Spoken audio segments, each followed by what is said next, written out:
त्याचा वंश मुक्तीचा जावा, त्याचा वंश मुक्तीचा जावा.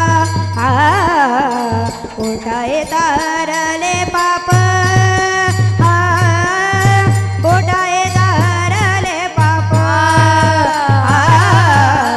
पोटाये तारले पाप, पोटाये तारले पाप. त्याचा वंश मुक्तीशी जावा, त्याचा वंश मुक्तीशी जावा. पोटाये तारले पाप, पोटाये तारले पाप, पोटाये तारले पाप, पोटाये तारले पाप. ज्ञानदेव माय बाप, ज्ञानदेव माय बाप.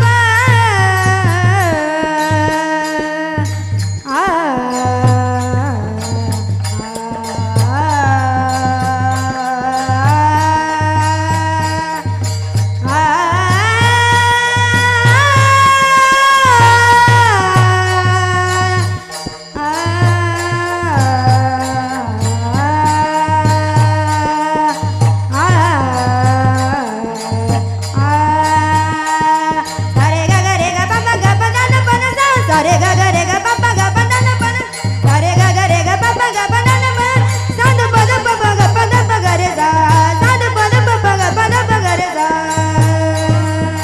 ज्ञानदेव माय बाप, ज्ञानदेव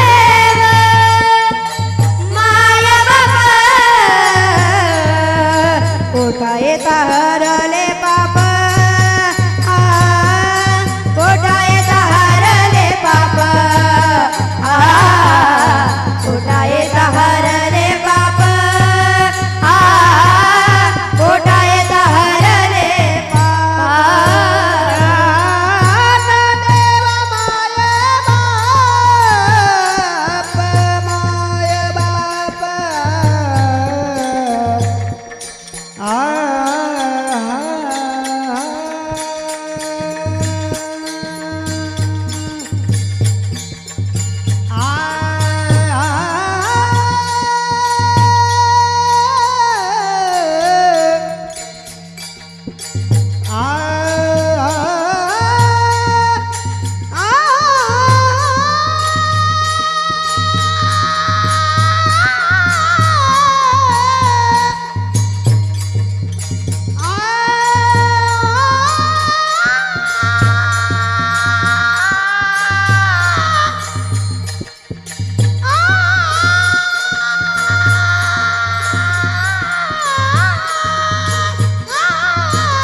पोटाये तारले पाप, पोटाये तारले पाप, पोटाये तारले पाप, पोटाये तारले पाप, हरले पाप, हरले पाप. विठ्ठल संताची दुसरे चरण संताचे त्यांच्या कृपा त्यांच्या प्रपदाने गते सारू सारू,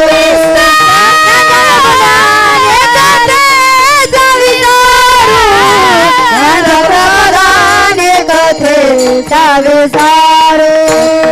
पांडुरंगा करू प्रथमान मन, दुसरे चरण संताची त्यांच्या कृपादाने कथे विचारू.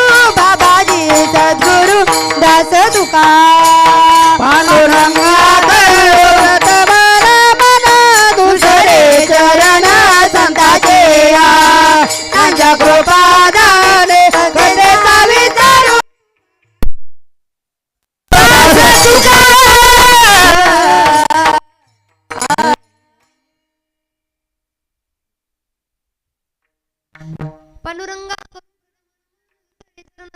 या त्यांच्या पदाने कथेचा विस्तार बाबाजी सद्गुरुदास तुका श्री गुरुचरण सराज निज मन मकर सुधारी बरनो रघुबल विमल जसु जुदायक फलचारी बुद्धिहीन तनु जानके सुमिरो पवन कुमार बुद्धि विद्या देहु मोहि हरहु कलेश विकार नागेंद्र हाराय त्रिलोचनाय भस्वांगरागाय महेश्वराय नित्याय शुद्धाय दिगंबराय तस्मै नकाराय नमः शिवाय तस्मै नकाराय नमः शिवाय तस्मै नकाराय नमः शिवाय ओम विठ्ठल विठ्ठल विठ्ठल विठ्ठल विठ्ठल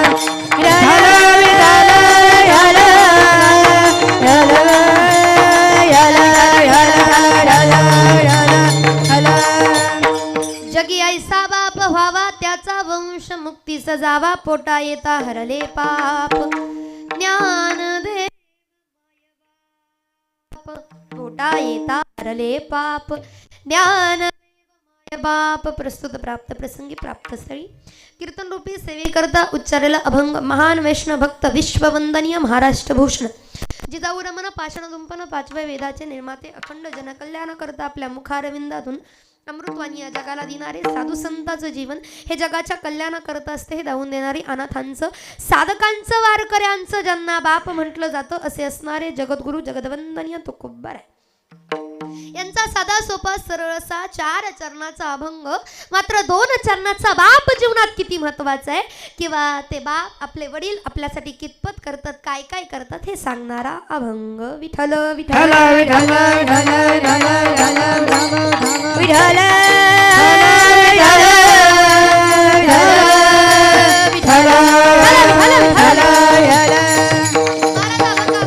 महाराज अभंगामध्ये गोड सांगतात बाप कसा असावा जगी ऐसा बाप व्हावा आणि त्याचा वंश मुक्ती सजावा बाप असा असावा वडील कसे असावे याचं उदाहरण देत महाराजांनी सांगावं की बाप असा असावा जेणेकरून त्याच्या वंशाला त्याच्या कुळाला सुद्धा धन्यता मिळावी जगी ऐसा बाप व्हावा आणि त्याचा वंश मुक्ती सजावा वंशाला सुद्धा मुक्तीला न्यायचं काम त्या वडिलांनी करावं कारण ऐका बाप घराचा करता धरता असतो त्याच्यापासून सगळं घर चालतं जर घराचा बाप चांगला असेल बाप ज्ञानी असेल तर त्या घराचं कल्याण झाल्याशिवाय राहत नाही म्हणून जगी ऐसा बाप व्हावा आणि त्याचा वंश मुक्ती सजावा मग बाप काय करतो नेमकं तर पोटा येता हरले पाप ज्ञानदेव माय बाप आता सांगायचं गेलं तर लोकांना उदाहरणाशिवाय पटत नाही ज्ञानोबरायांनी भले सिद्धांत मांडले तुकोबरायांनी ज्ञानोबरायांनी अनेक साधू संतांनी भले सिद्धांत मांडले पण लोकांना दृष्टांताची गरज असते सिद्धांताची नाही सिद्धांत पटतो पण त्यासाठी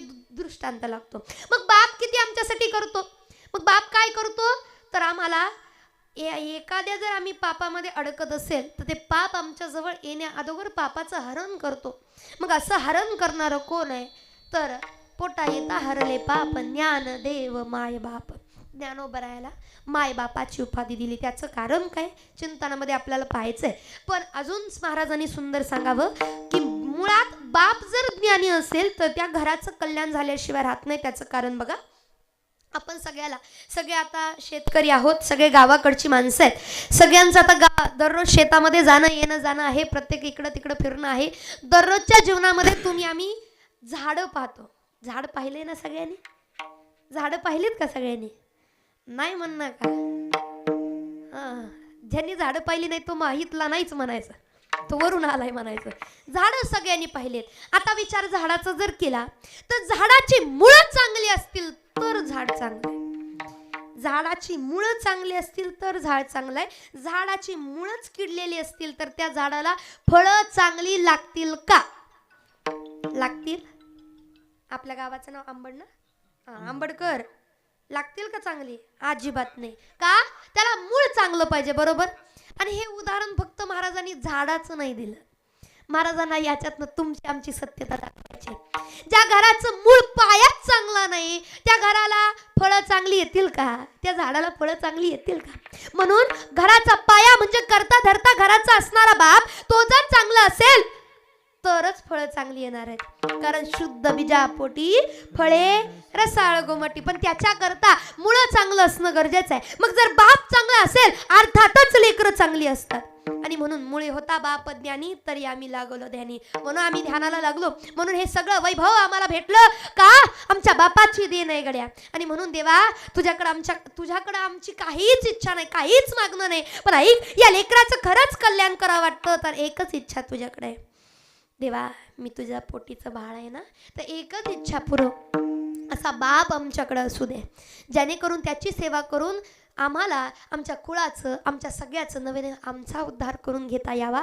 याच्याकरता आम्हाला बाप असा दे गड्या, एवढीच आमची इच्छा पूर्ण कर असं महाराजांनी भगवंताकडे म्हणावं. हे अभंगामध्ये सांगतात. अभंगाचा शब्दशः अर्थ चिंतनाकडे वळण्यापूर्वी फक्त एक असं नसो भावालो तुझी आठाया, भाव तुझी आठाया, कृपा दृष्टी बाहे, कृपा दृष्टी बाहे माझ्याकडे पंढरी राया.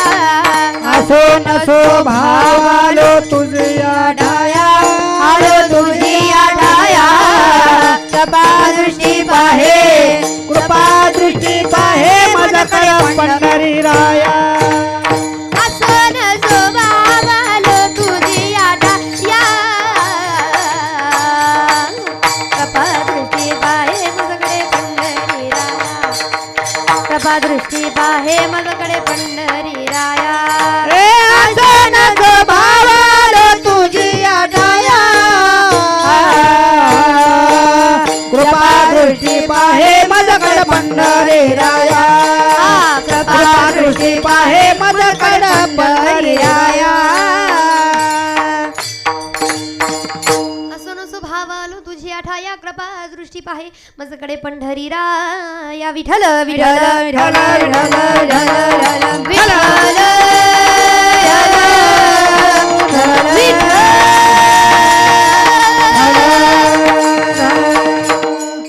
चिंतनाकडे वळण्यापूर्वी थोडासा परिहार देणं गरजेचं. आज या ठिकाणी सगळ्याला ज्ञात आहे, सगळ्याला माहीत आहे, पण तरीही कीर्तनकाराचं कर्तव्य, वक्त्याचं कर्तव्य कशानिमित्त जमलं हे सांगून जावं. आज या ठिकाणी खांडे परिवारातील अतिशय महत्त्वाचे व्यक्ती असणारे कैलासवासी नागनाथ संदीपन खांडे बाबांच्या प्रथम पुण्यस्मरणानिमित्त या ठिकाणी वर्षश्राद्धानिमित्त गोड असं कीर्तनाचं नियोजन केलेलं आहे.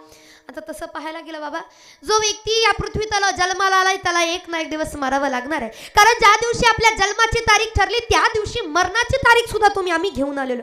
मग यात काय विशेष नाही का? जन्म आहे तर मरण सुद्धा आहे. महाराज विशेष नाही म्हणताना वर्षश्राद्धाचं कीर्तन तुम्हीच करता, मग विशेष नाही मग काय असं का म्हणता? मला ऐका, जन्म मरण प्रत्येकालाच आहे. मग हे सगळं का देवानी नाती गोती कशाला बनवलेत बाबा? कारण बघा, आपण जन्माला तर येणार आहे, आपण मरून तर जाणार आहे, पण या जन्म मरणाच्या मधलं जे आयुष्य आहे, जो माणूस त्या आयुष्यामध्ये जसं वागला, जसं बोलला, जसं चालला, जसं राहिला ना, तसं लोक लक्षात ठेवणार आहेत. कसं होता माणूस, काय करत होता, आणि त्यानुसार लोक त्यांची आठवण काढणार आहेत.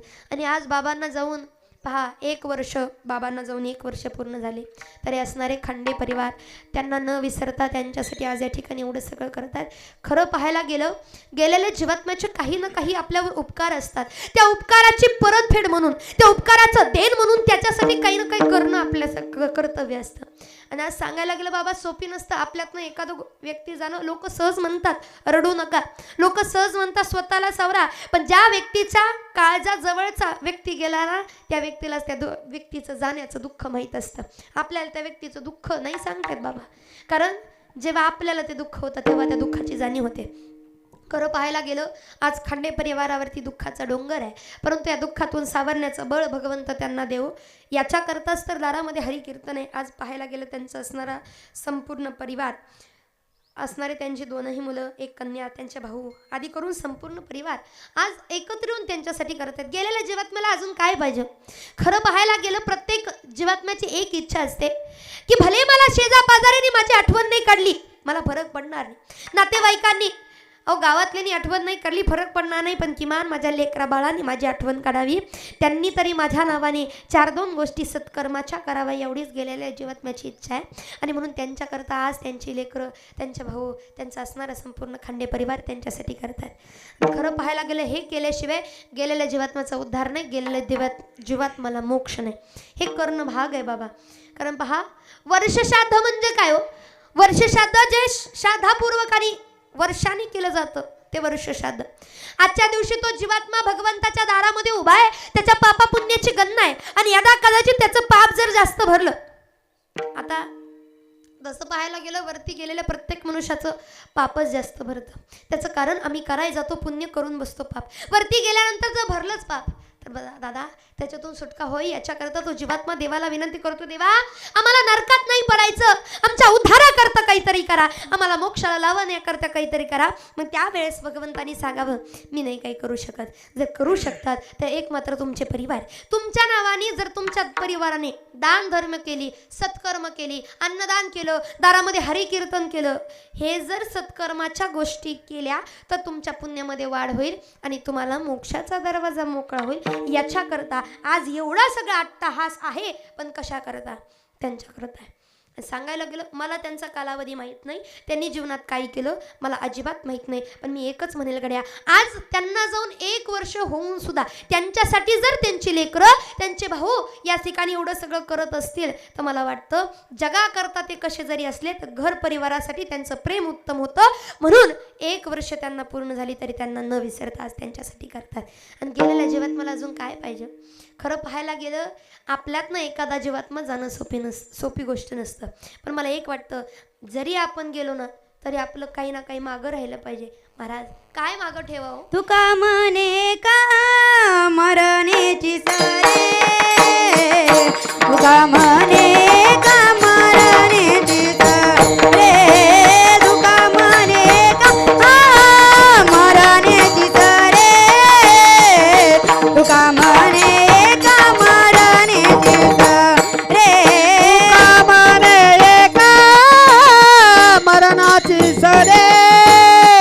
तुका म्हणे एका मरणाची सरे, तुका म्हणे एका मरणाची सरे, तुका म्हणे एका मरणाची सरे. उत्तमाची उरे किती मागे, उत्तमाची उरे किती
जनती येरती माई के दुखाते जनते.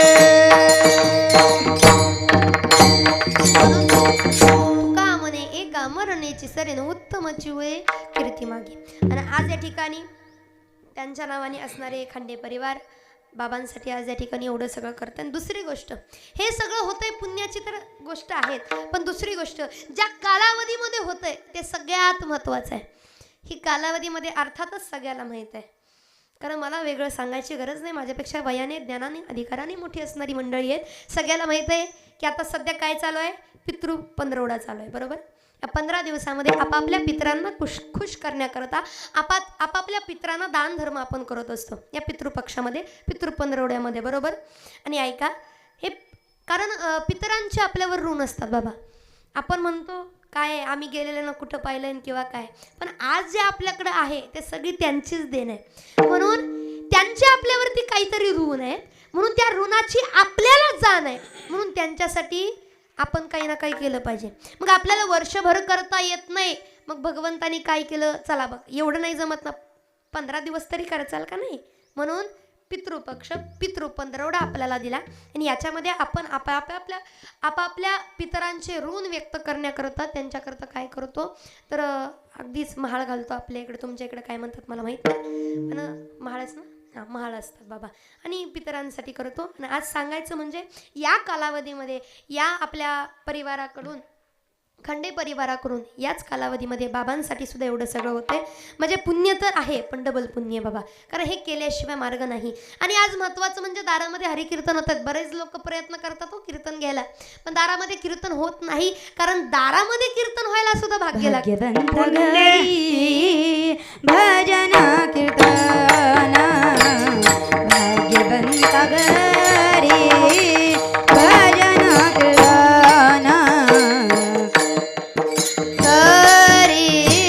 भजन कीर्तन भाग्यवंत घरी भजन कीर्तन त्याची वाट पाहे रघुनंदन गरे गम ग सपम बग मरे ग सारे नि सपनी सारे रे ग गरे गम ग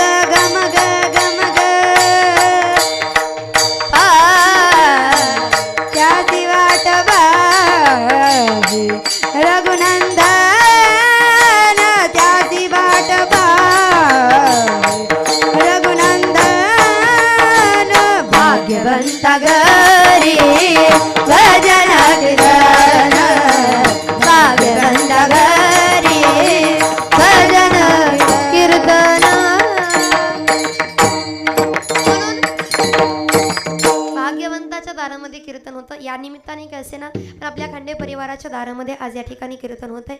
या ठिकाणी आपल्या खंडे परिवाराने गोड असं कीर्तनाचं नियोजन केलेलं आहे. संपूर्ण असणारे खंडे परिवार यांची मी ऋणी या ठिकाणी कीर्तन सेवा करण्याचं भाग्य माझ्यासारख्या पामराला लाभलं. आधी करून असणारे सर्व मंडळी गोड अशी साथ देणारे मंडळी या ठिकाणी उपस्थित आहेत, ज्यांच्यामुळे तुम्हा सर्वांच्या सेवेचा दर्शनाचा योग या ठिकाणी आला. ते असणारे आमचे मारुतीराया गाडे, ज्यांच्यामुळे या आपल्या गावामध्ये प्रथम येण्याचा योग आला. अगदी त्यांचे आभार, त्यांच्यामार्फत या परिवारामध्ये येण्याचा योग, म्हणून दादांच्या अगदी मनापासून आभार. आधी करून असणारे संपूर्ण मंडळी या ठिकाणी विनकरी बाबा आहेत, आमच्या दोन्ही ताई या ठिकाणी उपस्थित, सिद्धिताई आहेत, रुचिकाताई आहेत. आधी करून असणारे सर्व मंडळी टाळकरी या ठिकाणी खास तुळजापूरवरून गायनाची साथ देण्याकरता आमच्या असणारे पिंटू महाराज या ठिकाणी उपस्थित आहेत. कारण की खरं पाहायला गेलं तर बाबा अगदीच लेडीजच्या मागं आवाज चालवाच म्हणजे सोपी गोष्ट नाही, पण जेवढा आम्ही वर जाईल त्याच्या डबल ते आवाज काढतायत, म्हणून त्यांचे आभार. या ठिकाणी ते उपस्थित आहेत. अगदीच माझ्यावरती लेकीसारखं प्रेम करणारे, कुठंही अगदी बोलवलं तर न चुकता हजर होणारे काका या ठिकाणी उपस्थित आहेत. आमच्या असणारे आधी करून संपूर्ण मंडळी, भाऊ आप्पा दादा आधी करून संपूर्ण मंडळी या ठिकाणी गोड अशी मृदुंगाला साथ देणार आमच्या अवंतिकाताई या ठिकाणी उपस्थित आहेत. आमच्या चैतन्य दादा उपस्थित आहेत, अमित दादा या ठिकाणी उपस्थित आहेत. आधी करून असणारे सर्व मंडळी या ठिकाणी उपस्थित आहेत. आणि सांगायचं म्हणजे आपलं हे कीर्तन प्रत्येक दिवशी प्रत्येक वेळेला पाहता यावं, ऐकता यावं, याच्याकरता आपल्या कीर्तनाची सुंदर अशी शूटिंग जे करत आहेत, यूट्यूबला ज्यांचं टॉपला नाव आहे असे असणारे ओम साई क्रिएशन, आमचे चैतन्य दादा, आमचे रोहित दादा या ठिकाणी उपस्थित आहेत. त्यांच्यासाठी सुद्धा एकदा जोरदार टाळ्या होत्या बरं. त्याचं कारण मावशा हो, तुम्ही आज डुलक्या मारल्या, तुम्ही काय काय केलं सगळं कॅमेऱ्यात दिसणार आहे. हां, काय पण करा आता तुम्ही. लगेच मावशीबाई तोंड पुसून घ्यायला लागली. आता कॅमेऱ्यात दिसायचं हे घ्या पदर हे सगळं घेऊन बसा आताच, कारण सगळ्या दिसणार आहेत बार काही नाही बरं, मी आत्ताच सांगते. आणि हा चॅनल असा आहे, महाराष्ट्रच नव्हे तर महाराष्ट्राबाहेर सुद्धा तुम्हाला नेणार आहे बरं. आणि तुमच्या एखाद्या पाहुणीने जर फोन केला, बाय माय तू कॅमेऱ्यात दिसत होती, होय ग कशी दिसत होती, आणि जर ती जर म्हणली काय जरा कॅमेरा तुझ्याकडे झूम केला पण तुझं ध्यानच नव्हतं, तो डुलकीच मारली, मग झाली का पंचायत होईल का नाही. म्हणून त्याच्यापेक्षा सगळ्यांनी आता सावध राहा बरं का, कारण कीर्तनात सावधान स्थितीमध्ये राहिलं पाहिजे. कारण जो व्यक्ती कीर्तनात सावध नाही त्याच्या जीवनाचं काही खरं नाही बाबा. म्हणून कीर्तनात सावधान स्थितीमध्ये या ठिकाणी गोड अशी साथ देणारे सगळे मंडळी आहेत. आणि या ठिकाणी या संपूर्ण कार्यक्रमाची शोभा वाढवण्याचं काम जे करतात, सुंदर असे सिस्टीम आपल्या भागचं, आपल्या गावचं, आपल्या भागाचं वैभव जे आहे, सुंदर असे सिस्टीम, त्यांच्यासाठी सुद्धा जोरदार टाळ्या होऊ द्या. करावं तेवढं कौतुक त्यांचं कमी. आधी करून असणारे सर्व मंडळी या ठिकाणी उपस्थित आहेत. आणि सांगायचं म्हणजे मी आताच सांगते, लोक म्हणतील महाराज चालू करा, एवढा उशीर करताय, पण आम्हाला चांगलं ठाऊक आहे तुम्ही बरोबर टायमाला संपवणार, पण टायमाकडे कुणी बघायचं नाही, कारण मालकाचा आदेश आहे. 3-4 वाजल्या तरी हरकत नाही, आपलीच माणसं आहेत. ठीक आहे ना, ठीक आहे ना. नाही, मी जास्त वेळ घेणार नाही. फक्त माझ्या कीर्तनाचा, माझ्या बोलण्याचा, माझ्या कीर्तनाचा अर्थ तुम्हाला कळाला, माझं कीर्तन संपलं. विठ्ठल विठ्ठल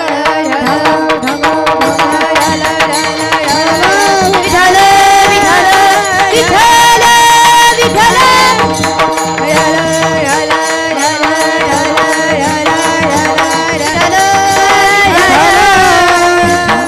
चिंतन महाराज अभंग, आपण साधू संतांच्या अभंगावर चिंतन मांडव, एवढे आपण ज्ञानी नाही किंवा आपला एवढा अधिकार नाही, पण जी काही आपण साधना केली असते त्याच्या जोरावर ते बोलतो आपण. पण ऐका, तुकोबरायांच्या अभंगाचा अर्थ लाव, एवढा आपण ज्ञानी नाही, पण तरी सुद्धा ज्ञानोबर आहे, तुकोबर आहे, जी बुद्धीला चालना देतील ते बोलायचा प्रयत्न करणार आहे. अभंगामध्ये गोड सांगतात काय, जगी ऐसा बाप व्हावा त्याचा वंश, वंशाला सुद्धा मुक्तीला नेणारा बाप असावा म्हणून सांगतात बरं का. कारण बाप असणं खूप महत्वाचं आहे. बरीच लोक म्हणतात, बऱ्याच लोकांना वाटतं बापाची प्रॉपर्टी महत्वाची, आपल्या वडिलांची प्रॉपर्टी महत्वाची, त्यांनी घरदार, आपल्याला घरदार, शेती बाडी गाडी हे दिलं पाहिजे. अजिबात नाही.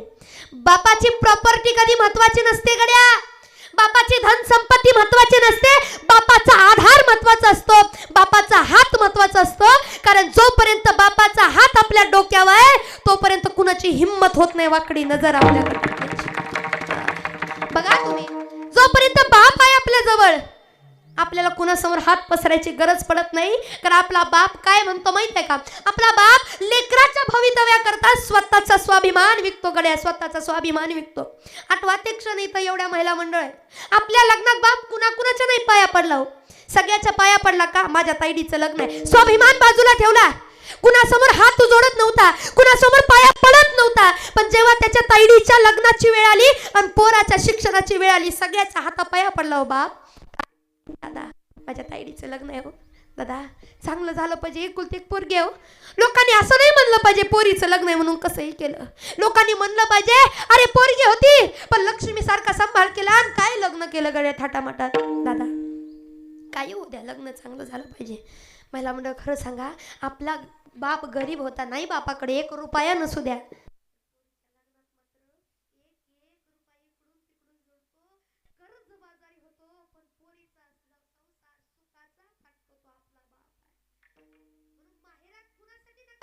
असेल भावासाठी नका जायचं, माहेरात गेला ना बापासाठी माहेरात जाग. कारण बाप आतुरतेने वाट बघ, माझी ताईडी येणार आहे, माझी ताईडी येणार आहे, आतुरतेने त्या रस्त्याकडे डोळे लावून वाट पाहत असतो, माझी ताईडी आता येईल मग येईल. वाट बघत बाप थांबतो का, प्रेम असतं बापाचं लेकीवर. म्हणून लेकीने कुणासाठी नाही गेलं तरी चालेल पण बापासाठी जावं गड्या, एवढं प्रेम असतं. तुम्ही रस्त्यात आहे त्याने दरवाजातनं पाहिलं ना, माझी ताईडी आली, माझी ताईडी आली, होय ग अगं बघ ना कोण आलंय, अगं किती दिवसांनी ताईडी आली, अगं ये लवकर. आणि ऐका, तुम्ही उंबरत्यात आहे तोपर्यंत तुमचा बाप तुम्हाला म्हणतो ताईडे पोटाला काही खाल्लं का नाही, अगं सारखं संसाराच्या एवढी आरी पडली का, अगं माझ्याकडे होती, माझ्यापाशी होती तेव्हा कशी होती ग, आणि किती वाळून चालली, एवढा संसाराचा भार घ्यायचं काय गरज आहे का. सांगू का जावाई बापूला, पोटा पाण्याला बघत जा, खात पीत जा, खाल्लं का नाही काही पोटाला, होय ग अगं ताईडी आली वाढ जरा तिला, म्हणणारा बाप आहे. महिला मंडळ म्हणणारा बाप आहे. बाप असताना जाऊन बघा, बाप नसताना जाऊन बघा. बाप असताना का जावं, कारण बाप असताना आपल्याला प्रेम मिळणार आहे, आपुलकी मिळणार, न मागता मिळणार आहे. पण बाप नसताना जर गेलं होतं काय, बाप असताना जर गेला, बाप उंबरट्यात आहे तोपर्यंत पोटाचा विचार करतो, जेवली का नाही विचारतो, आणि त्याच जागी बाप नसताना गेला तर आपल्याला विचारलं जातं वंश येताना फोन करून येत जावा म्हणजे तुमच्या वाटणीचा स्वयंपाक करता येतो. म्हणजे ऐका, जिथं फोन करून गेलं जातो ना तिथं माया प्रेम आपुलकी संपलेलं असतं गड्या. बापाचं एवढं प्रेम असतं, पण ऐका तरी आम्हाला तो बाप कळत नाही. बऱ्याच लेकी बापाला बोलत नाही, बरीच लेकरं बापाला बोलत नाही. का काय केलं आमच्या बापाने आमच्यासाठी? अरे बापाने काहीतरी केलं म्हणून बापाला लक्षात ठेवायचं नसतं. बापाने आपल्यासाठी घाम गाळला, उभं आयुष्य दुसऱ्याच्या रानात मरमर काम केलं. ज्या बापाने आजपर्यंत आपल्याला काही कमी पडू दिलं नाही, त्या बापाच्या फक्त कष्टाची जाण ठेवायची असते, भले काही नका ठेवू लक्षामध्ये. आज इथं एवढी माणसं आहेत, मला म्हणलं तुम्ही माहेरात जावं, पण इथं एवढी पुरुष मंडळी आहेत. खरं सांगा गड्या, टोपीवाली माणसं आहेत. टोपी घालणारी माणसं म्हणजे जुनी माणसं. आता टोपी घालणारी माणसं नाहीत राहिली, जुनी माणसं आहे. तुम्हाला जुना काळ आठवत असेल बाबा, जुन्या काळामध्ये एक वेळची भाकर सुद्धा सुखात मिळत नव्हती. एक वेळची भाकर मिळवण्याकरता दिवसभर दुसऱ्याच्या रानात मरमर काम करावं लागायचं की हो. एक वेळच्या भाकरी करता दुसऱ्याच्या रानात मरमर काम करावं लागत होतं. पण त्या भयंकर काळामध्ये सुद्धा आपल्या बापाने कधी आपल्याला उपाशी झोपू दिलं नाही. हा आपला बाप आहे का? अरे मला मरोस्तर काम करावं लागलं तरी चालेल, पण माझ्या लेकरांना उपाशी नाही झोपू देणार. घरात 2 लेकरं असू द्या, टोपल्यात 1 भाकरी असू द्या, दोघा लेकराला अर्धी अर्धी करू देतो आणि त्यांना झोपी घालवतो. बायकोला पत्नीला एकच सांगतो, हे ग जाऊ दे, आजच्या दिवस आपण उपाशी झोपू, उद्या आपण पोटभर जेवू. आणि स्वतःच्या पोटाला चिमटा घेतो बाप आणि तसा झोपतो. पण इकडचं तिकडं कळू देत नाही. नवल वाटतं आज ती लेकरं बापाच्या कष्टाची जाण ठेवत नाहीत. किती बापाचं काबड कष्ट. नवल वाटतं एखाद्या नेत्याचं, एखाद्या पुढाऱ्याचं, बोलू नये बाबा, मी त्या विषयातली नाही आणि मला ते बोलायचं नाही, पण नवल वाटतं पुढाऱ्या करता मागं पुढं करणारी लेकरं जेव्हा बापाचा विषय येतो तेव्हा कुठं जातात गड्या?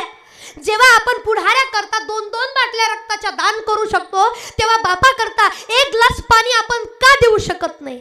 अहो बाप घरात आला की काय काय लेकरं तर अशी बघितली, बाप उंबरठ्यावर आला की याने घरातनं बाहेर जायचं. बाप आला का बोलत नाही आम्ही. अरे पण त्यानेच जन्म दिलाय तुला, त्यानेच लहानाचं मोठं केलंय, त्यानेच तुला सांभाळलंय. आज दुनिया तुला काही सांगू दे, पण त्याच बापाने तुझ्याकरता एवढं सगळं केलंय. तुझं भवितव्य चांगलं व्हावं याच्याकरता तळव्याची झीज केली त्या बापाने. आणि आपण म्हणतो काय केलं बापाने, म्हणून आज वाईट वाटतं. बाप नाही कळत तो मामाला. आज आई नाही सांगावी लागत, पण बाप सांगावाच लागतो. का उरी हुंद कदाट तो गोष्ट बापाची सांगताना, उरी हुंद कदाट तो गोष्ट बापाची सांगताना. त्याच्या फाटक्या सदऱ्याला कशी ठिगळ जोडलेली, उभ्या आयुष्याला त्यानं कशी कातर लावलेली. त्यानं बघितली स्वप्न, मुलगा हे करेल ते करेल, स्वप्न बघतो बाप, नाहीच स्वप्न पूर्ण झाली. त्या बापाला काय बोलावं काय करावं नाही सुचत. म्हणून बापा एवढं प्रेम करणारं कुणी नाही. म्हणून बाप असावा, पण कसा असावा तेच महाराजांनी अभंगाच्या प्रथम चरणामध्ये जगी ऐसा बाप व्हावा, जगी ऐसा बाप व्हावा, जगी ऐसा बाप व्हावा. त्याचा वंश मोक्षेचे जावा, त्याचा वंश मोक्षेचे जावा. जगी ऐसा बाप व्हावा, त्याचा वंश मोठीस जावा, त्याचा वंश मोठीस जावा, त्याचा वंश मोठीस जगी ऐसा बाप व्हावा, त्याचा वंश मोक्षेचे जावा. जगी ऐसा बाप व्हावा, वंश मोक्षेचे जावा.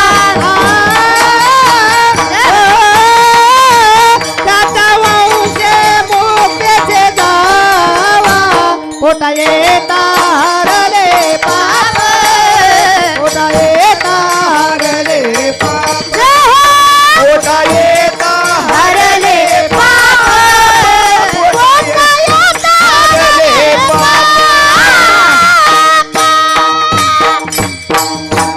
म्हणून जगी ऐसा बाप व्हावा, त्याचा वंश मुक्तीस जावा. म्हणून आपल्यासाठी काबाड कष्ट करणारं कोण असेल तर आपला बापगड्या उभा आयुष्य काबाड कष्ट करतो, स्वतःचा कधी विचार नाही करत. आज इथं एवढी कदाचित सगळे वडीलधारी मंडळी आहेत बरं का. आता तुम्ही खरं सांगा, लेकरांना आपण जे सगळ्या वडिलांची एक इच्छा असते, आपण जे दिवस काढले ना ते आपल्या लेकराला येऊन ये. भले आपण पत्र्यातले दिवस काढले पण आपल्या लेकराला चांगल्या अंधारा का आपण काढले ते दिवस आपल्या लेकराला येऊ नये. आणि कधी नेहमी विचार करा तुम्ही, आईचं आणि वडिलांचं बारकाईने निरीक्षण केलं तर पहा तुम्ही, आई लेकराला कुठं घेते? कडेवर घेते. आणि बाप कुठं घेतो? खांद्यावर घेतो, खांद्यावर.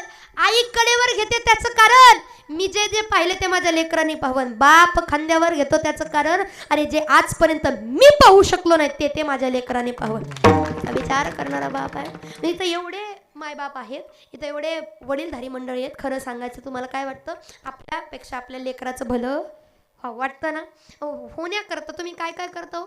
लेकराकरता बंगले बांधून ठेवता, गाड्या घेऊन ठेवता, काय काय करता, किती किती पैसे कमवून ठेवता, एवढं करता तेवढं करता.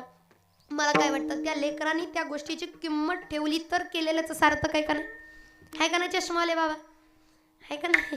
केलं तर, पण त्याची जाणीव ठेवली तर, केलेल्याची जाणीव ठेवली.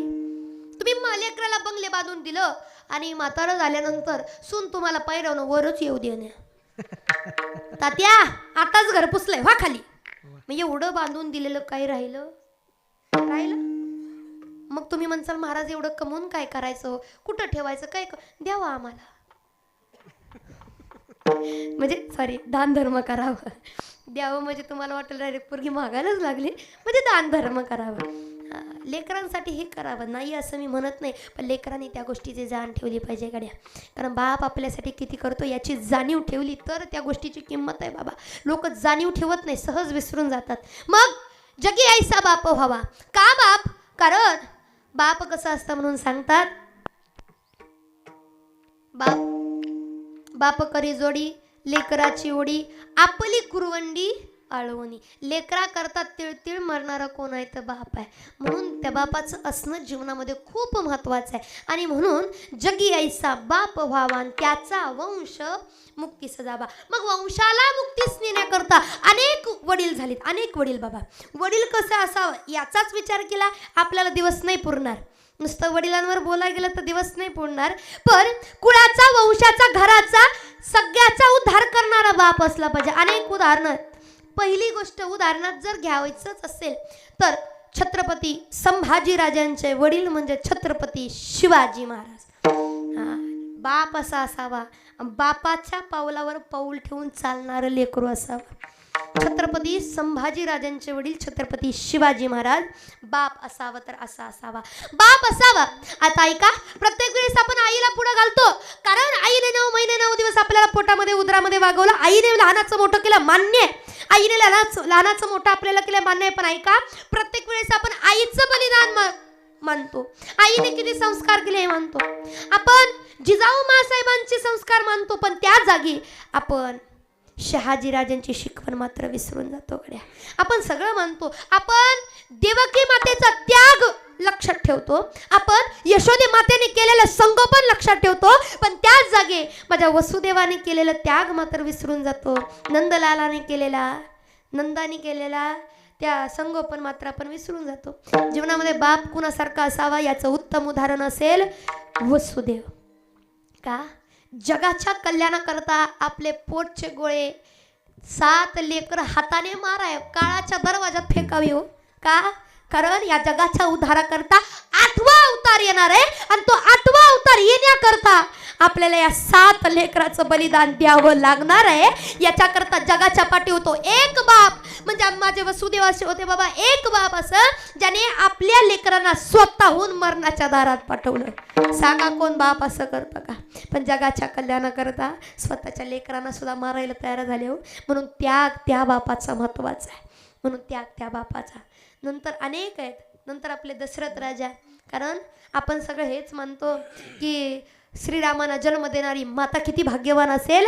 पण ऐका, श्रीराम जेव्हा वनवासाला गेले तेव्हा श्रीरामाच्या वियोगाने रडणारे दशरथ राजा मात्र आम्ही सहजासहजी विसरतो. राम राम राम राम, पोराचं नाव घेत मरणारा पहिला राजा, पहिला बाप म्हणजे दशरथ राजा आम्ही सहज विसरतो.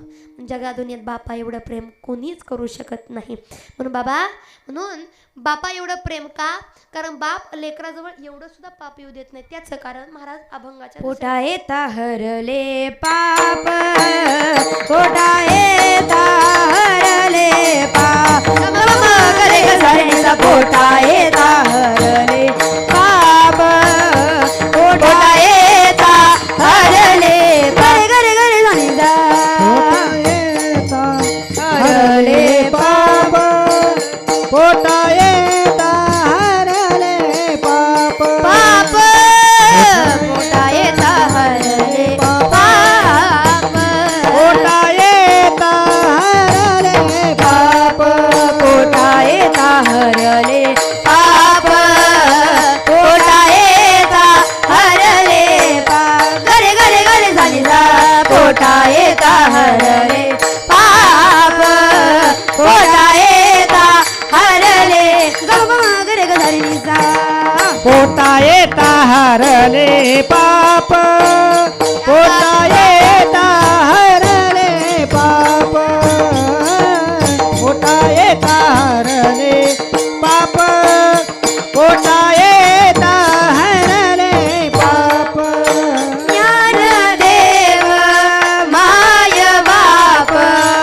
ज्ञानदेव माय बाप, माय बाप, माय बाप, पोटा येता हरले पाप, पोटा येता हरले पोटा येता हरले पाप, पोटा येता हरले गरे गरे गरे झाली जा देवा माय बाप, ज्ञानदेव माय बाप, माय बाप, माय बाप, पोटा येता हरले पाप, पोटा येता हरले पाप, पोटा येता हरले पाप, पोटा येता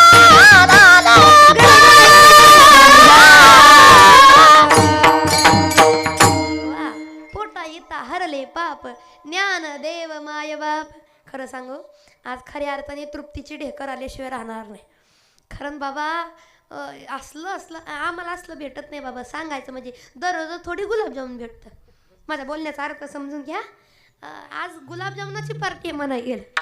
सिस्टीम पण तशी, वादक तसे, गायक तसे, साथीदार तसे, आज सगळं अगदी बसलेले श्रोते तसे. आणि त्याच्यामुळे सगळं साधून बरं आहे बरं का. नाहीतर काही काही ठिकाणी शिळ्या तुकड्यावरच असतं आम्हाला. अरे म्हणा मग मारा काय, पण साथीदार चांगली सगळं चांगलं. ऐका, पोटा येता हरले पाप, ज्ञानदेव माय बाप. ज्ञानोबरायनं माय बाप म्हणलं गेलं. कारण ऐका, बापाचा त्याग किती मोठा असतो हे जर कुणाकडून पाहायचं असेल, ज्ञानोबरायनं थोडं बाजूला ठेवलं तर ज्ञानोबरायांचेच वडील म्हणजे विठ्ठलपंत काय त्याग केलं होतं ना. लेकरांच्या हिताकरता, लेकरांकरता अहो मरण यातना सुद्धा सहन केल्या. मरणाच्या दारात जाण्याकरता तयार झाले का? अरे आमच्या मरण्याने जर आमची लेकरं सुखी होत असतील तर हसत हसत मरायला तयार आहेत म्हणणारे विठ्ठलपंत. म्हणून जीवनात बापा एवढा त्याग कोणी नाही करू शकत बाबा. लोक म्हणतात असं तसं, पण ऐका, बाप जाण्याचं दुःख काय असतं ना माझ्या ज्ञानोबरायासारखं माझ्या ज्ञानोबरायाशिवाय कुणालाच माहीत नाही बाबा. कारण बाप जाण्याचं दुःख तेही कवळ्या वयामध्ये जाणं. ज्ञानोबराने डसा डसा रडावं, जगाच्या मालकानं पाहावं माझ्या ज्ञानोबराय रडतात. सगळे तिकडे आता 4 जण भाऊ आहेत. सगळ्यात लहान असणारे माझी मुक्ताबाई. सगळ्यांना एकच विचारायचा, आपण रडावं तर या छोट्याशा मुक्ताबाईकडे कोण पाहणार आहे, कोण पाहणार आहे गड्या. आणि म्हणून जीव अगदी कासावीस होत होता का, माय निघून गेली, बाप निघून गेला. आणि जीवनाचा खरा आधार, घराचा खरा आधार म्हणजे करता धरता बाप असतो. तो बापच निघून गेला, त्या घरावरती किती दुःखाचा डोंगर येतो आपल्याला शब्दात वर्णन नाही करता येत. विठ्ठल विठ्ठल विठ्ठल विठ्ठल विठ्ठल विठ्ठल विठ्ठल विठ्ठल लेकरापासून जेव्हा वेगळा होतो तेव्हा बापालाही हुंदके दातून येतात. विठ्ठल पंतांनी रुक्मिणी आई साहेबाला म्हणावं, जायचं लेकरांना सोडून. अहो मी जातो, तुम्ही तरी थांबा.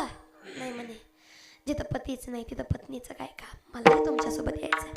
तसं नका करू म्हणे, मी जातो. अहो लेकराकडे कोण पाहणार आहे?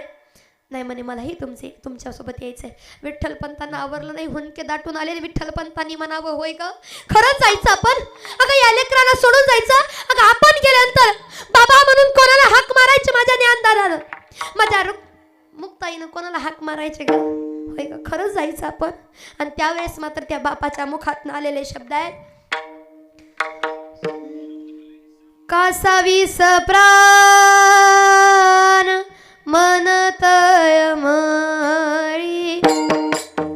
कासावीस प्राण मन तळमळी, कासावीस प्राण मन तळमळी,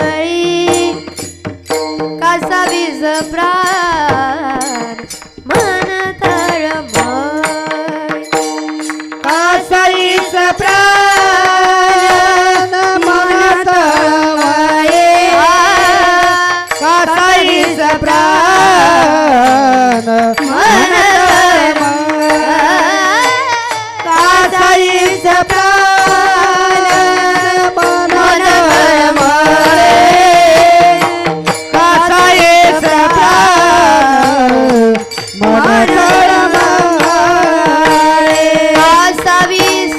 प्राण मन तळमळी, कासावीस प्राण मन तळमळी, कासावीस प्राण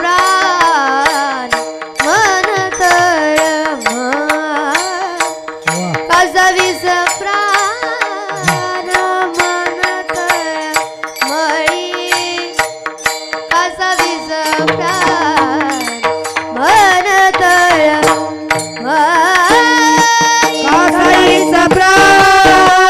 मन तळमळी, कासावीस प्राण मन तळमळे, कासावीस प्राण मन तळमळे, कासावीस प्राण मन तळमळे. तिळतिळ म्हणावं माझ्या विठ्ठल पंतांनी, अंतःकरणातून आवाज यावा, खरंच लेकरांना सोडून जावं का? अरे बाप गेल्याचं दुःख काय असतं विचारावं माझ्या ज्ञानोपरायांना.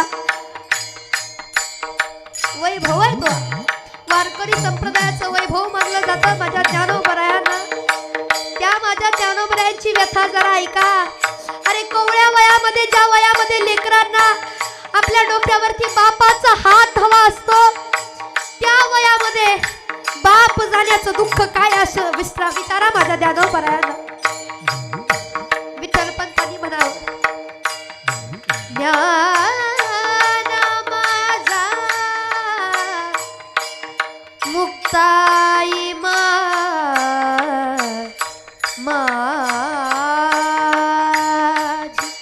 हे, खरं जायचं का ग सोडून? आपण गेलेलो लेकराचं कसं होणार आहे? म्हणून मला काय वाटतं माहितीये का, ज्ञानोबरायांनी त्या वयामध्ये आई बापाला गमवलं ना, त्या क्षणी माझ्या ज्ञानोबरायांनी विचार केला, अरे ज्याला बाप नाही त्याची अवस्था काय होत असेल, ज्याला माई नाही त्याची अवस्था काय होत असेल. आज मी तिळतिळ भरतोय तर ज्याला जन्मापासून नाही त्याची अवस्था काय होत असेल. म्हणून ज्ञानोबरायांनी त्या क्षणापासून या संपूर्ण जगाचं माय बाप व्हायचं ठरवलं रे, माय बाप व्हायचं ठरवलं. आणि त्या दिवसापासून या विश्वाची माय माऊली माझ्या ज्ञानोबराई झाले. म्हणून इथं एवढी लेकर आहेत, हात जोडून विनंती आहे, हात जोडून विनंती. ज्ञानोबराय तुमचे आमचे मायबाप झाले ना, अरे जा कधीतरी आपल्या मायबापाकडं, जा ज्ञानोबरायाकडं. फक्त अंतःकरणातून माऊली माऊली मनागड्या. त्या दिवशी साक्षात माऊलीला वाटेल या लेकरांकरता ज्ञानेश्वरी लिहिल्याचं सार्थक झालं, या लेकरांकरता जन्माला येण्याचं सार्थक झालं. काय ज्ञानोबरायचं चरित्र गोड. एवढं कार्यक्रम करत असताना, कीर्तन करत असताना बाबा माझं एकच म्हणणं असतं, दररोज रस्त्याने फिरावं लागतं, रस्त्याने जावं लागतं, यावं लागतं. महाराज लोकांचं जीवन म्हणजे सोपं नाही. पण ज्ञानोबरायांना एकच प्रार्थना, ज्ञानोबराय मरण द्यायचं असेल तर रस्त्यावर कधी मरण देऊ नका. मरण द्यायचं असेल या शरीराच्या यातनेचं मरण देऊ नका. मरण द्यायचं असेल तर तुमचं गुणगान गात गात मरण यावं. असं काहीतरी करा गड्या, तेव्हा या जीवाचं सोनं होईल. नाही कळत बाबा आजकाल का साधू संतांचे उपकार आम्ही विसरलो. आणि म्हणून माय बाप त्या दिवसापासून ज्ञानोबराय झाले गड्या. का साविस प्राण मन तळमळी, का साविस प्राण मन तळमळी, काळजाईच प्राण मन तळमळे, काळजाईच प्राण मन तळमळे, मन तळमळे.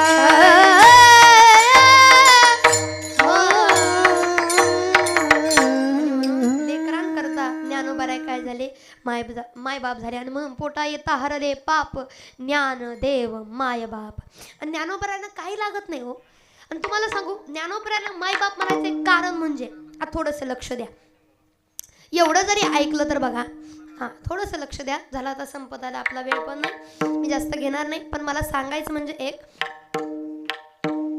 की ज्ञानोबरायांना मायबाप म्हणायचं कारण, मायबाप काय करतात, लेकराकरता कमवून ठेवतात, लेकराकरता साठवून ठेवतात. पण माझ्या ज्ञानोबरायांनी लेकरांकरता साठवून ठेवलं, साठवून. अहो ज्ञानेश्वरी सारखा अलौकिक ग्रंथ दिला, अभंग गाथा अमृतानुभव चांगदेव 65, कितीतरी ओव्या तुमच्या आमच्यासाठी दिल्या, कितीतरी अभंग दिले, हरिपाठ दिलं, पसायदान दिलं. पण कधी आम्हाला ते वाचता आलं का?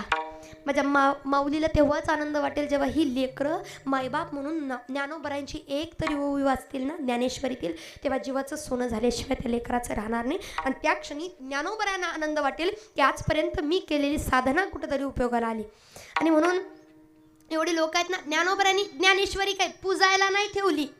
ओ आंबेडकर काय काय लोक ज्ञानेश्वरी आणतेत, त्या ग्रंथीत बांधतेत आणि फक्त ज्ञानेश्वरी जयंती आली की काढायचं, पूजायचं ना. अहो त्याला बघा जरा, उघडा जरा. आता काय लोक म्हणतील आम्हाला वाचायलाच येत नाही. आपल्या सगळ्याला धरून बोलायचं बरं, वाचायला येत नाही तर त्याच्याकरता माझ्या ज्ञानोबरायांनी उपाय काढून ठेवला. ज्ञानेश्वरी वाचता नाही आली, नुसतं ज्ञानेश्वरीच्या ओवीवरून प्रत्येक अक्षरावरून नुसतं बोट जरी फिरवलं तर वाचलेल्याचं पुण्य भेटतंय. ही ज्ञानेश्वरीची किमया आहे. लोक म्हणतात काय आहे ज्ञानेश्वरीमध्ये. ज्ञानेश्वरी अहो ऐका, गीतेसारखा, गीतेचं अमूल्य ज्ञान, गीतेचं अमूल्य तत्वज्ञान तुमच्या आमच्या सामान्य जीवापर्यंत, संस्कृत आपल्याला समजत नाही बाबा, संस्कृत कळत नाही आपल्याला, पण ते संस्कृत सहजरित्या तुम्हाला उमजावं याच्याकरता 700 श्लोकावरती, गीतेच्या 700 श्लोकावरती टीका करत ज्ञानोबरायांनी 9000 ओव्यांची ज्ञानेश्वरी निर्माण केली. का शक्य 1212 तरी टीका केली पाहिजे ज्ञानेश्वरी. मग केली ना टीका, मग वाचा ना जरा. वाचलं तर या जीवाचं सोनं आहे, अन्यथा नाही बाबा, काहीच उपयोग नाही. जन्माला आलेल्या मनुष्याने एकदा तरी ज्ञानेश्वरी वाचावी, कारण ज्ञानेश्वरी वाचण्याचं एवढं फळ आहे. तुम्ही म्हणसाल महाराज का ज्ञानेश्वरी वाचावी, असं काय आहे ज्ञानेश्वरीमध्ये? अहो एक ओवी वाचून बघा, कारण एक तरी ओवी अनुभवावी. ज्ञानेश्वरीमध्ये एवढं अर्थ आहे, एवढं ज्ञान आहे, एकदा वाचून तरी बघा. एवढं प्रेम आहे ज्ञानेश्वरीमध्ये. आणि तुम्हाला सांगू, जर नसेल ज्ञानेश्वरी वाचली तर ही ज्ञानेश्वरी काय सांगते ते तरी ऐका. मग काय आहे ज्ञानेश्वरीमध्ये? ज्ञानेश्वरी म्हणजे काय? जीवनाचा सार म्हणजे ज्ञानेश्वरी. साधकाचा कमळरूपी गीतेला लागलेलं पराक्रम म्हणजे ज्ञानेश्वरी. कमळरूपी गीतेला लागलेलं पराक्रम म्हणजे ज्ञानेश्वरी. भगवंताच्या भक्तीचा भाव म्हणजे ज्ञानेश्वरी. अज्ञानाच्या अंधकारातून ज्ञानाच्या प्रकाशाकडे न्यायचं काम जे करते ती ज्ञानेश्वरी आहे. भटकलेल्या जीवाला योग्य दिशा देण्याचं काम जी करते ती ज्ञानेश्वरी आहे. नवे या जड जीवाच्या कल्याणाकरता माझ्या ज्ञानोबरायांना आलेला प्रेमाचा पाहणा म्हणजे ज्ञानेश्वरी आहे. म्हणून जन्माला आलेल्या मनुष्याने एकदा तरी ज्ञानेश्वरी वाचावी. नामा मने ग्रंथ श्रेष्ठ ज्ञानेश्वरी, एकतरी ओवे अनुभवावे, एकतरी ओवे अनुभवावे, एकतरी ओवे अनुभवावे. नामा मने ग्रंथ श्रेष्ठ ज्ञानदेवी, एकतरी ओवी अनुभवावी, एकतरी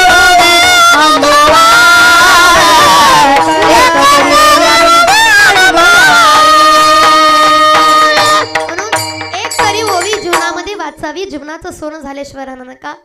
डोळा पाहावी हो डोळा पाहावी पंढरी, पण कधी वाचावी वाचावी ज्ञानेश्वरी, वाचावी ज्ञानेश्वरी. डोळा पाहावी हो डोळा पाहावी, डोळा पाहावी हो डोळा पाहावी पंढरी, वाचावी ज्ञानेश्वरी, वाचावी ज्ञानेश्वरी. कारण ज्ञानेश्वरीने काय होतं? ज्ञान होय अज्ञानासी ऐसा वर त्या टिकेसी, ऐसा वर त्या टिकेसी. डोळा पाहावी हो डोळा पाहावी पंढरी, वाचावी ज्ञानेश्वरी, ज्ञानेश्वरी. म्हणून ती नाही वाचता आली तर ही ज्ञानेश्वरी काय सांगते एवढं तरी लक्षात घ्या. जीवनाचं सण झाल्याशिवाय राहणार नाही. आणि म्हणून मुळी होता बाप ज्ञानी तरी आम्ही लागलो ध्यानी.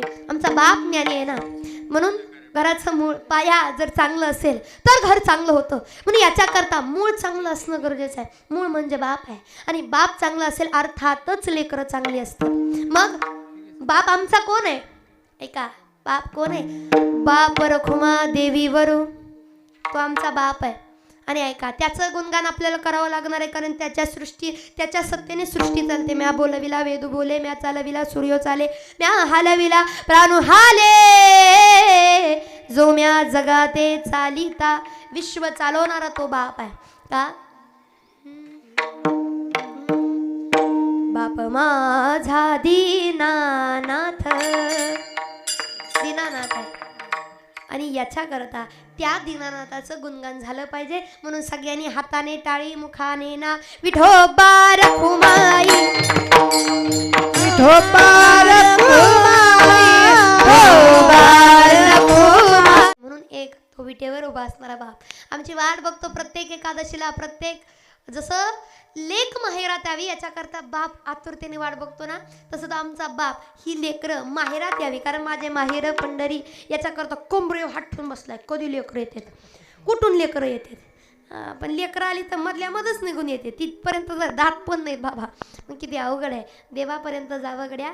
बाप आमचा ज्ञानी आहे. म्हणून देवा आम्ही काही मागत नाही रे, तुझ्याकडे एवढी इच्छा एवढी अपेक्षा आहे, कर ना पुरी. त्या बापाची घडून दे ना आमच्याकडनं सेवा. कारण अशा बापाची सेवा करणं, कारण बघा आता बापाविषयी जास्त बोलायला गेलं तर तुम्ही म्हणसाल महाराज तुम्ही बाप सांगताय मान्य आहे, तुम्ही बापाचं सांगितलेलं आम्हाला पटतंही. पण ऐका, तुम्ही सांगितलेला बाप आम्ही कधी बघितला नाही. तुम्ही सांगितलेलं बापाचं प्रेम आजपर्यंत आम्हाला दिसलं नाही. त्याचं कारण जगादुनियेत सगळे प्रेम दाखवून करतात, पण न दाखवता अंतकरणातून जो प्रेम करतो तो बाप आहे. त्याला प्रेम दाखवायची गरज नाही. तो मग आम्हाला ते प्रेम कळत नाही बाबा. आपण काय म्हणतो, बाप प्रेम नाही करू शकत. कोण म्हणलं बाप प्रेम करू शकत नाही? बापा एवढं प्रेम जगादुनियेत कोणीच करू शकत नाही. लेकराला साधी ठेच जरी लागली ना, बापाचं काळीच तुटतं. लोक म्हणतात काय करतो बाप. म्हणून बापाचं असणं लई महत्त्वाचं आहे बाबा. कारण जीवनामध्ये आपल्यावर येणाऱ्या प्रत्येक समस्यांमध्ये आपल्यामध्ये जो ढाल बनून उभा राहतो ना, तो आपला बाप आहे. एवढं प्रेम बापाचं आपल्यावरती असतं, एवढं प्रेम जगादुनियेत कुठेही जा, बापा एवढं प्रेम कोणी करू शकत नाही. कारण बाप कसं आहे म्हणून सांगतात, बाप स्वाभिमानी बाळा बाप कणखर कणा, त्याच्या काळजात सुद्धा लाजाळूची संवेदना. बाप तलवार ढाल, बाप पेटती मशाल. बाप घराचा तो पाया, आई कळस त्यावर जेव्हा खचतो हा पाया, तेव्हा कोसळते घर. बाप जागतो म्हणून घर झोपत खुशाल. बाप रात रातभर जागतो ना, म्हणून घराला सुखाची झोप येते. लोक म्हणतात काय करतो बाप. बापा एवढं प्रेम कोणी करू शकत नाही. म्हणून जीवनात कुणाला नका घाबरू, पण बापाला घाबरा. माणसाने जीवनात दोन गोष्टीला घाबरं पाहिजे, एक म्हणजे बाप आणि दुसरं म्हणजे पाप. एक म्हणजे बाप आणि दुसरं म्हणजे पाप. पण आजकाल लोक दोघाला पण घाबरत डायरेक्ट म्हणतात मी कुणाच्या नका पण स्वतःच्या तरी घाबरावं. लय मी घाबरत नाही म्हणतात, पण बापाला जे घाबरून राहतात ना त्याला कुणाला घाबरायची गरज पडत नाही. म्हणून बापाला जरा घाबरून राहा. बाप आणि पाप दोन एवढ्या गोष्टी महत्वाच्या आहेत. बापाचा हात सुटला जीवन संपलं आणि बापाचा हात धरला की जीवन संपलं. दोन्हीचं एकच आहे, पण आपल्याला कळलं पाहिजे बाबा. म्हणून बापाचं जीवनामध्ये असणं महत्वाचं आहे. म्हणून बापासमोर जगासमोर कसेही बघा, पण आपल्या वडिलांसमोर जरा नमून राहत जा. आधार आहे घराचा. हो, आपला बाप किती म्हातारा होऊ द्या, पण तरी लेकराची काळजी, घराची काळजी. म्हातारा माणूस झालेला असतो आपला बाप, खुर्ची होत्या खाटावरती पडून असतो, पण तरी सुद्धा दरवाजात वाकून म्हणतो, हो रामभाऊ, शेठजी गेलता का नाही रानात, जरा बघून या, फेरी मारून या, उसाला पाणी दिलं का नाही, मी एक म्हातारा पडलो आता इथं, तुम्ही तरी करा. अहो घरात भाकर तुकडा आणायचे, किती वय होऊ द्या. पडलेलं म्हातारा असेल पण तरी सुद्धा लेकराला सांगणार का, घराचा विचार आहे. म्हणून बाप महाराज शिकवतो, म्हणून बाप असणं गरजेचं आहे. म्हणून अनेक साधू संतांनी बाप म्हणून शिकवण्याचं काम केलं. त्याचं कारण साधू संतांच एक म्हणणं होतं, नमून राहावं लेकरांनी. कारण नम्रता खूप महत्वाची आहे. कारण नम्र झाला भूता त्याने कोंडिले. आणि तुकोबरायनी इथं बघा देवाला म्हणताना सुद्धा, देवा माझी पूर्वा ब्रह्मीची नाळ, एवढं म्हणताना करुणा आणि एक काय म्हणतात त्याला, की देवा मी तुला शरण आलोय, माझी एवढी इच्छा पूर्ण कर म्हणत मागण्याचा प्रयत्न केला. म्हणजे शरण जाऊन मागण्याचा प्रयत्न केला की देवा मला अशा वडिलांची सेवा घडू दे ना. अरे काय बिघडते बघा, कारण नम्रता पाहिजे. माणूस जेवढा मोठा तेवढाच छोटा सुद्धा असला पाहिजे. याचा अर्थ काय, माणसाने आकाशा एवढी उंची गाठावी पण पाय मात्र जमिनीवर ठेवावे. माझे बाबा मला नेहमी सांगतात, ताईडे हत्तीहून लाकडं फोडण्यापेक्षा मुंगीहून साखर खाल्लेली बरी. म्हणून नम्रता पाहिजे, लहानपण पाहिजे कुणापाशी, आपल्या थोरा मोठ्यांपाशी. ते साधू संतांनी सुद्धा मागावं का, लहानपण देगा देवा, लहानपण देगा देवा, मुंगी साखरेचा रवा, मुंगी साखरेचा रवा, लहानपण देगा देवा, लहानपण देगा देवा. म्हणून लहानपण असलं पाहिजे. माणसाने लहान लावा पण कुणापाशी, आपल्या थोरा मोठ्यापाशी, बापापाशी. जे लोक बापापाशी नमून राहतात त्यांचा मान, आदर, सन्मान बाहेर वाढतो. आणि याच्याकरता देवा अशा वडिलांची सेवा आम्हाला घडो, हेच महाराज अभंगाच्या शेवटच्या चरणामध्ये तुका म्हणे मी पोटीचे बाळ,